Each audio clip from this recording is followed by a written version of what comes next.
Sejam muito bem-vindos, pessoal, a mais um vídeo. Agradeço mais uma vez vocês por estarem aqui para a gente trocar uma ideia, para a gente bater um papo nesse pós-jogo do Palmeiras. Então o vídeo de hoje, que costuma ser na hora do almoço, ele acabou tendo que ser adiado para agora, justamente porque eu acabei estando concentrado, para assistir o jogo do Palmeiras.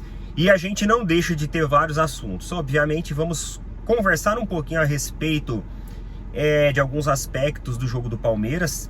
Teve muita coisa hoje que eu vou ser muito sincero com vocês, eu não gostei, Um pouco da postura do Palmeiras me preocupou em uma boa parte do jogo. E eu vou explicar para vocês exatamente do que eu tô falando, o que eu tô querendo dizer com tudo isso. Mas também tem outros assuntos. Botafogo enfrenta PSG.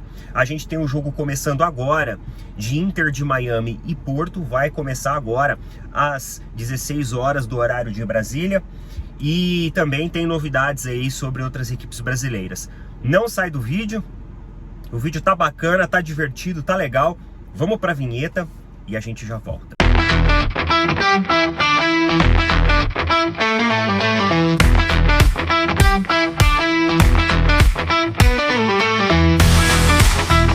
E é o seguinte, meus amigos, não se esqueçam de apoiar os nossos parceiros aqui, da Tribo da Sorte. Tá aparecendo aí o QR Code para você também. Tem o link fixado nos comentários. E olha só, no dia 21/6, nós teremos o sorteio da Mega Sena, que acumulou de novo. Galera, toda semana tá acumulando esse sorteio. Então é a sua chance. Vai pagar 130 milhões a Mega Sena.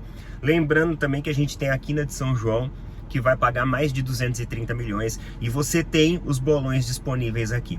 É só clicar no link fixado nos comentários ou clica no QR Code, vai abrir um chat, lá você vai pedir pro pessoal, gostaria do cupom lá do canal do Opina Porco. Eles vão gerar o cupom para você, vão enviar o cupom para você e você pode utilizar em qualquer serviço aqui, produto da plataforma, tá bom? Lembrando que a Tribo da Sorte tem uma inteligência artificial que vai melhorar as suas chances de vencer. Eles vão selecionar os números que foram mais sorteados em toda a história e vão construir os bolões. Com apenas um único bolão, você participa de várias matrizes, vários conjuntos numéricos, que vai aumentar também as suas chances de ganhar. Tribo da Sorte, galera! Tamo junto. Teve algumas coisas, pessoal, que me preocupou um pouco nesse jogo.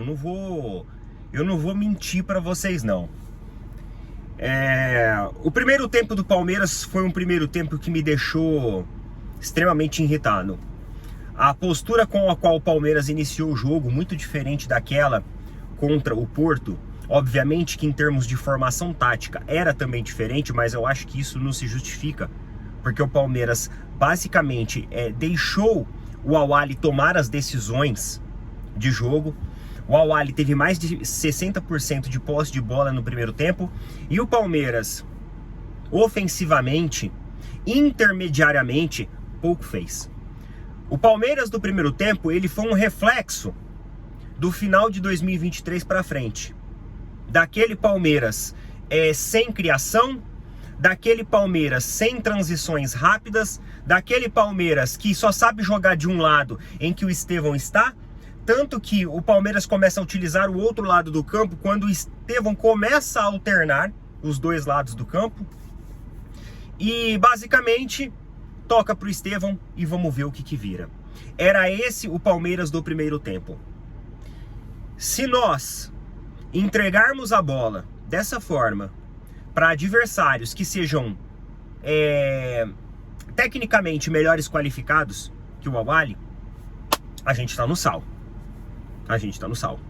Eu esperava ver uma postura igual contra o Porto, mas parece que o Palmeiras respeitou mais o Porto do que o Al-Ahly. Foi essa a intenção que vi no primeiro tempo. E inclusive, se o Al-Ahly fosse uma equipe tecnicamente mais refinada, poderia até ter convertido algumas oportunidades. É que também nós tínhamos do outro lado uma equipe tecnicamente, com todo o respeito do mundo, muito limitada, que desperdiçava, que errava passes, que não conseguia também transpor o sistema defensivo do Palmeiras, que se armava muito bem. Então eu acho que se a gente for colocar alguma coisa como Positivo no primeiro tempo do Palmeiras foi sistema defensivo, mais uma vez. Só que o sistema defensivo ser positivo com mais de 60% de posse de bola do adversário é muito ruim. É muito ruim. Um Palmeiras no seu primeiro tempo muito abaixo. Rafael Veiga não tem condições de jogo, de verdade. É um jogador que pesa o setor de criação do Palmeiras. Não é aquele jogador mais resolutivo, não é aquele jogador mais decisivo. Acabou, galera. Rafael Veiga já não é esse jogador há muito tempo. E hoje a gente teve a prova, mais uma vez, porque o time ele só ganha o seu sprint, né? A sua rapidez na transposição das linhas quando o Rafael Veiga sai.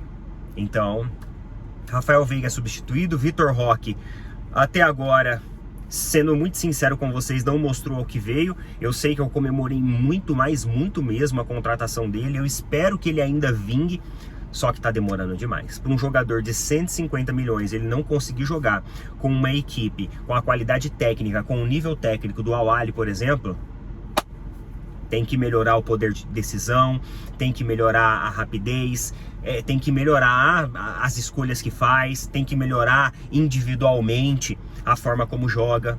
Precisa ser um cara menos afobado e mais resolutivo, tá? Segundo tempo, o Abel mexe justamente nessas duas peças, que eu acho que foi duas peças que prejudicaram muito o nosso primeiro tempo. Que tanto é o Vitor Roque colocando o Flaco Lopes no lugar e também tirando o Rafael Veiga e colocando o Maurício. E aí o time ganha outra proporção. Palmeiras volta muito mais esperto, muito mais ágil, aproveitando-se também que no segundo tempo o Al-Ahly nitidamente tem caído muito de performance. Lá no jogo do Inter de Miami eu falei isso, que o Al-Ahly despencou a sua performance física no segundo tempo. E hoje aconteceu de novo.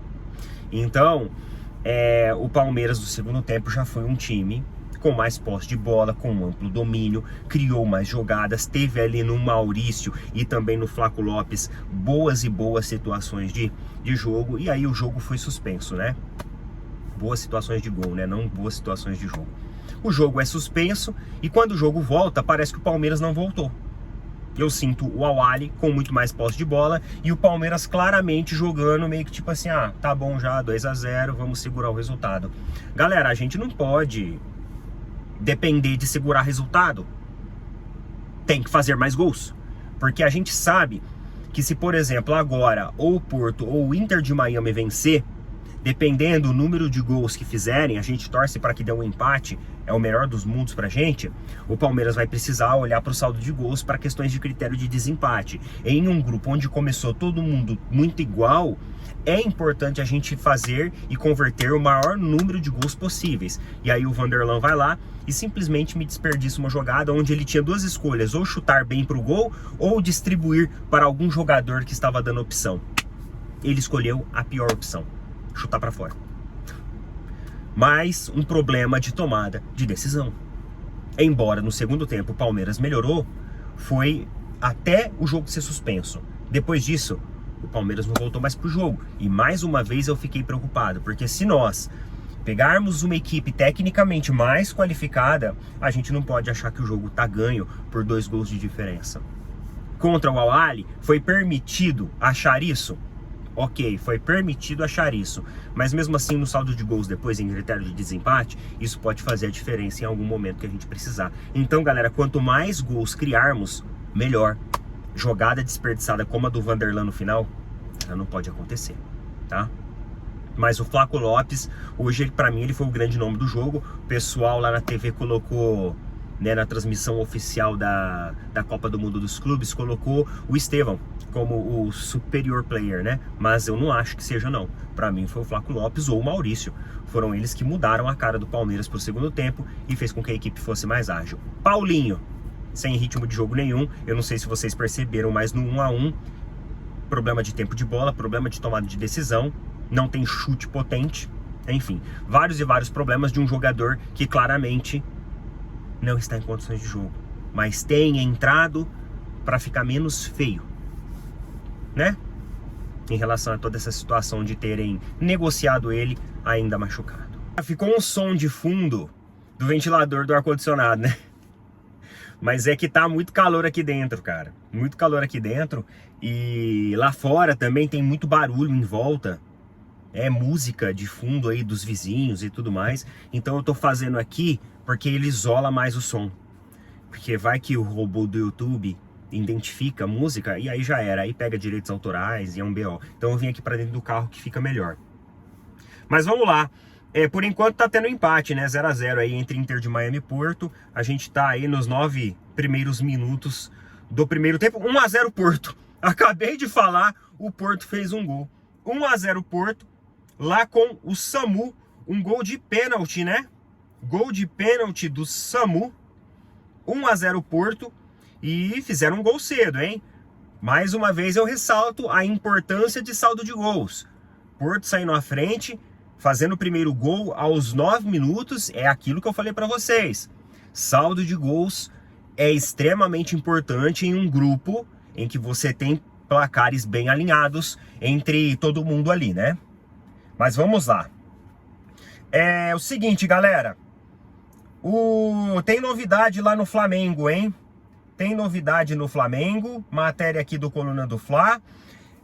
Segundo informações do jornalista Mauro César Pereira, as negociações entre Flamengo e Dínamo de Moscou avançaram bastante nos últimos dias. Não é à toa que a diferença entre o que o Flamengo ofereceu e o valor pedido pelo clube russo pelo atleta Jorge Carrascal diminuiu para 1 milhão de euros. Desse modo, existe a possibilidade de o colombiano ser anunciado durante o Mundial de Clubes. Após o Dínamo de Moscou rejeitar a primeira proposta do Flamengo, a diretoria rubro-negra enviou uma nova proposta. Assim sendo, o Flamengo ofereceu 12,5 milhões de euros, ou seja, aproximadamente 75 milhões de reais fixos e mais 1,5 milhões de euros em bônus. Além disso, os detalhes com o Jorge Carrascal já estão acertados em um contrato válido até 2028. Galera, o moleque é bom, viu? É um bom jogador. Se o Flamengo contratá-lo agora, ele pode ser inscrito no Super Mundial? Essa é uma pergunta e uma dúvida que eu tenho, hein? Eu acho que não. Deixa eu ver aqui, jogador pro Mundial. Deixa eu ver aqui. Talvez seja uma dúvida aí de várias e várias pessoas, né? Ó.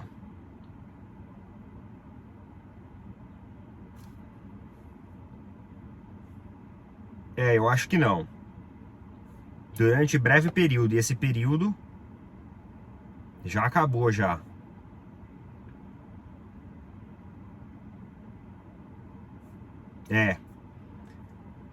Eu acho que não, viu? Eu acho, galera, que já foi já.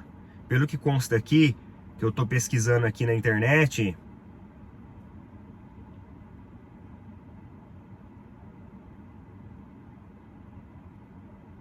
Pelo que eu estou vendo aqui, ó.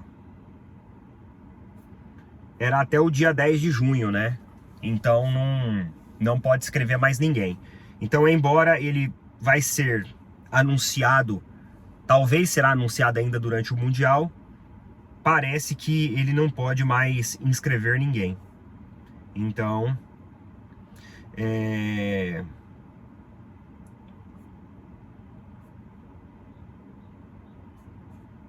isso. É isso. E amanhã, na sexta-feira, o Flamengo enfrenta o Chelsea, né? Um jogo extremamente aguardado. A gente vai acompanhar tudo também desse jogaço que vai ter. E hoje nós teremos mais um jogo muito importante, que é Botafogo e PSG. E esse jogo, cara, ele é importante porque ele vai mexer lá diretamente com o grupo do Palmeiras. Então, quem ficar em primeiro, quem ficar em segundo, vai influenciar nesse jogo aí do Palmeiras. E vamos ver, né? Vamos ver. Como diria o John Textor, eles vão enfrentar um time pequeno de Paris. Então, a gente vai ver mesmo se vai ser pequeno esse desempenho do PSG hoje. Deixa eu só ver e confirmar para vocês que hoje às 21 horas o jogo. Hoje às 21 horas, PSG e Botafogo, jogão. Também não vou deixar de acompanhar, tá bom? Quero aproveitar todos os jogos aí da Copa do Mundo de Clubes nesses 2 dias aí. E eu já ia me esquecendo também de comentar outro assunto com vocês, que foi em relação à repercussão do material que saiu a respeito dos clubes brasileiros com as conquistas de cada clube. E nesse material, tanto o Palmeiras quanto o Fluminense, eles estavam sendo reconhecidos no material, que inclusive foi divulgado pela FIFA, como campeões intercontinentais. E para quem não sabe, a FIFA, ela modulou a Copa Intercontinental como um mundial de clubes. Então todas as equipes a partir de 1960 que ganharam o torneio intercontinental também são considerados campeões mundiais. E aí uma dúvida e um debate começou a ficar caloroso na internet, porque com esse documento sendo divulgado, um documento oficial da FIFA, né, um banner oficial da FIFA, e o nome de Fluminense e Palmeiras ali sendo reconhecidos com isso por causa da Copa de 1951, acabou gerando ali muitos questionamentos por parte da imprensa, que começou a entrar em contato com a FIFA querendo saber um posicionamento oficial da entidade. Vamos lá, pessoal. Detalhe, a FIFA não reconheceu a Copa Rio, nem do Fluminense, nem do Palmeiras, tá? Esse documento ele foi produzido por uma agência de publicidade e marketing terceirizada, contratado pela FIFA, e ele foi publicado. Só que, depois de todo esse rebuliço, esse material ele foi tirado, tá? Então a FIFA, ela arquivou esse material e ela deixou bem claro aos veículos de comunicação que apenas 1960 para frente são reconhecidos como campeões mundiais. Isso porque a Copa Rio ela não era organizada pela FIFA, tá? Então o maior problema com a FIFA é justamente esse. Eles não querem reconhecer um torneio que na época não tinha a assinatura da entidade. Na verdade, eu acho que a FIFA nem existia nessa época, né? O torneio era realizado por outra entidade, por outra instituição. É uma história do futebol que eles querem apagar. E aí, depois de toda a confusão e mimimi que gerou, eles foram lá e recolheram, né? Retiraram o material do ar. Então, meus amigos, não teve nada de reconhecimento não, tá? Infelizmente, a FIFA, ela continua com o mesmo posicionamento desde 2017, que ficou definido que as competições intercontinentais de 60 para frente seriam reconhecidas como mundiais, tá? Torcedor do Palmeiras, eu só falo uma coisa para vocês.